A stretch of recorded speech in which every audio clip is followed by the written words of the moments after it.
பிரியமான அன்பு சகோதர சகோதரிகளே, என் ஆண்டவராக இயேசு கிறிஸ்து நாமத்தாலே நன்றிகளும் சோத்திரங்களும் ஏறெடுக்கிறோம். இன்றைய செய்தி ஏசாயா புத்தகத்திலே 43ஆம் அதிகாரம் 18 வசனம். முந்த நினைக்காதே, பூர்ணதை சிந்திக்காதே. அநேக காரியத்தை நம்ம நினைத்துக் கொள்வது வழக்கமாக இருக்கும்.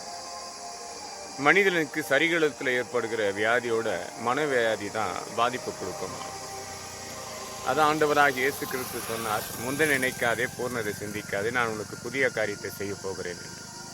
வாழ்க்கையில் நமக்கு பெரிய காரியம் நடக்கணும், புதிய காரியம் நடக்கணும், நன்மையான காரியம் நடக்கணும்னா இது நினைக்காதபடி அது அனுதினம் ஜெபித்து இயேசு நாமத்தில் கட்டி கொண்டு வந்தால் நிச்சயமாக நம்ம வாழ்க்கையில் பெரிய காரியத்தையும் புதிய காரியத்தையும் காணும்படி செய்வார்.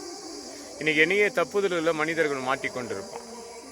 அந்த தப்புலேருந்து விளைவித்து வந்து பிறப்பாடும் அந்த தப்பை கொடுத்து மன கஷ்டப்படுவது எத்தனை பெண்கள் பார்க்க முடியும். ஆரம்ப ஸ்டேஜில் நினைப்பதெல்லாம் அது நமக்கு ஈஸியாக தெரியும்.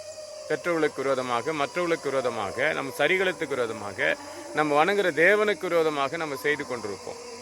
இன்னார் செய்கிறார்களே, அவர் செய்தால் அது நடக்கல, இன்னார் செய்கிறார இது நடக்கல, நம்ம செய்தாலும் நடக்காது நீங்கள் நினைப்பீங்க. ஆரம்பம் அற்பமாக தான் தெரியும், முடிவில் வர பிரச்சனை பார்த்தா பெரிதாக இருக்கும். அதே வசனத்தை கொஞ்சம் யோபில் படிக்கும் போது 8ஆம் அதிகாரம் 7ஆம் வசனம், ஆரம்பம் அற்பமாக இருக்கும், முடிவு நான் சம்பரமாக்கணும். வாழ்க்கையில் முடிவு சம்பரமாக இருக்கணும் என்று சொன்னால் என் ஆண்டவராக இயேசு கிறிஸ்துவை நம்பி அர்ப்பணித்து நீ ஒப்பு கொடுப்பேன் என்று சொன்னால் உன்னை வாளாக்காமல் தலையாக்குவார், கீழாக்கவும் மேலாக்க. கர்த்தர் இந்த வார்த்தைகளை ஆசீர்வதிப்பாராக. ஆமேன், ஆமேன், ஆமேன்.